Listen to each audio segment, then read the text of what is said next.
let's hear about how you feel about doing this. I think it is wonderful to take away the jacket of the book so you can just get the essence of the bottom line for everybody, especially women. I think there's just an epidemic of poor body image, and certainly for women in my age that are getting older. Oh my God. The things that are, said to women, things that have been said to me. I was with a man for 6 years. Being out in LA, we were both very busy. We never went out. He was 5 years younger than I. I think he was about 52 at the time. And I said, let's go out and have something to eat. And he stalled. So, I asked him a couple more times, and he finally said, that you're too old. I don't want to be seen with you in public. Whoa.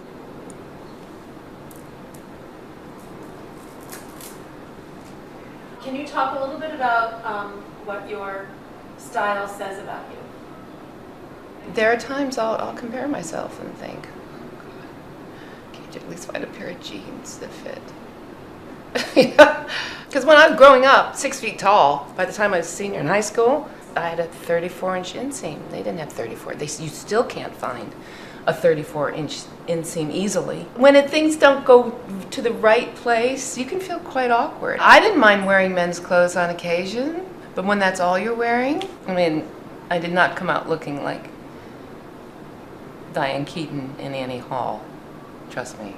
You give up. I gave up and told myself I didn't care. But I did care.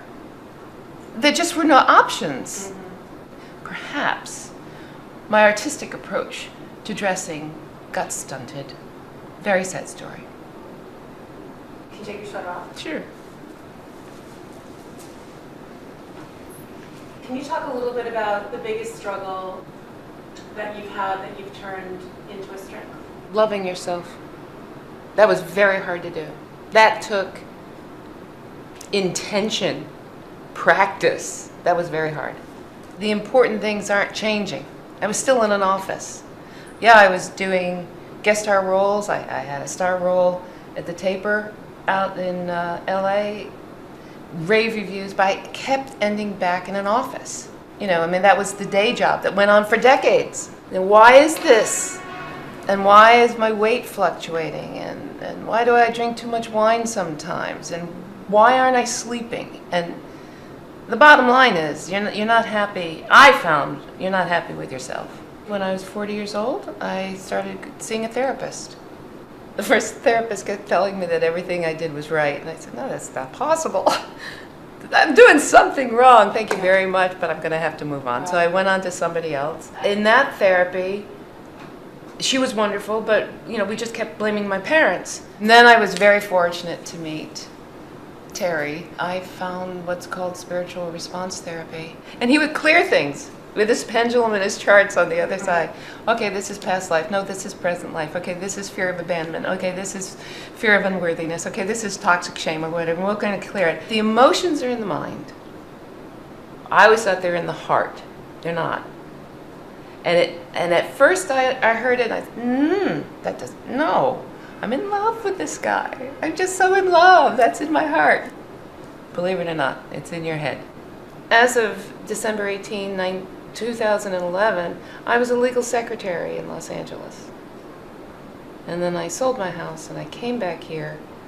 And 3 weeks later, I got discovered by the gal at American Apparel. I was outside about 11 o'clock having a cigarette, folks. And she was coming across the street from a restaurant to get a cab. And she just said, you look so regal sitting there smoking that cigarette. I said, I don't think very many people would agree with you these days. And she said, it doesn't matter, you're beautiful. And she walked away and I thought, ooh, wow, thank you. I saw her 2 weeks later in a restaurant around the corner. And we recognized each other and we started talking. 3 weeks later, she called me and she said, what you doing? And I had no idea she worked for American Apparel. I said nothing.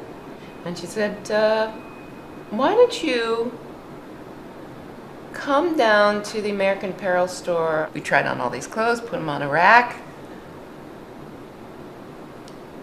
Didn't hear from her for 2 weeks. And then she called me and said, "What are you doing this afternoon?" Still nothing. She said, "Well, why don't you come up, let's get some shots." And that was the day the underwear shots were taken, so many shots were taken. But see, I had a lot of blocks to everything. I had a lot of blocks to acting. I had blocks to modeling. It wasn't just enough for me to understand what happened in my past or whatever and the things I was rebounding from in my present life. But I had to clear up some other spiritual, emotional baggage that I was carrying forward from other times. There, I said it. I said it. Amazing. Because it's real. It's amazing. Can you take off your shoes? Sure. That's incredible. That's some story. Can you talk about when you feel the most vulnerable?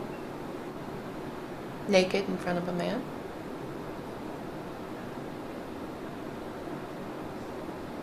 I never know what I'm going to get. I was dressing in muumuus by the time I was 23. And one of my friends started to try to get me out of muumuus. So he's with his boyfriend in a store one day. We had met on a Saturday, and I was starting to feel good about myself and wearing slimmer clothes. I go and put on a bikini, and I come out, and my friend's boyfriend said, "Ooh, honey, you need a leg tuck." I finally stood there one day and said, "When are you going to be okay? You've been spending almost 50 years trying to get thin enough, trying not to have cellulite, ankles that swell. When are you going to be okay?" Wow. And I finally said, "Today. You're going to be okay today." When was that?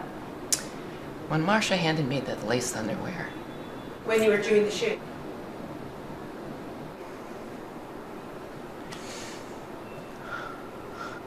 All the time wasted caring about this shit. It's like enough. It's enough.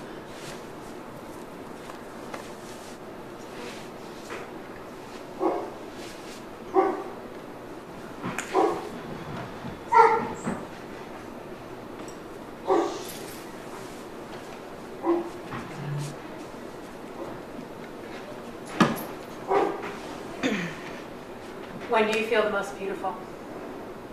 Also when I'm naked with a man. Ah.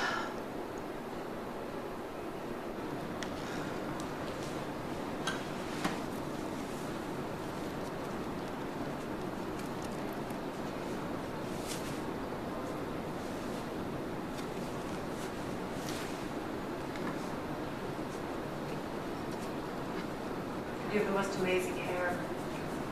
And your hair color. That was also a guidance thing. Before I left, I was sitting at my desk and thinking, I should get my hair cut before I go to New York or something.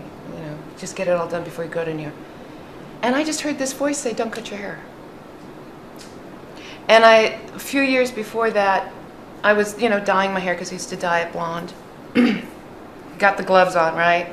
The Dr. Kildare gloves, and you got the dye, and you're doing all this stuff, and I thought,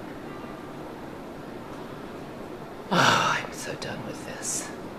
Yeah. So done with this. Age-appropriate hairstyles?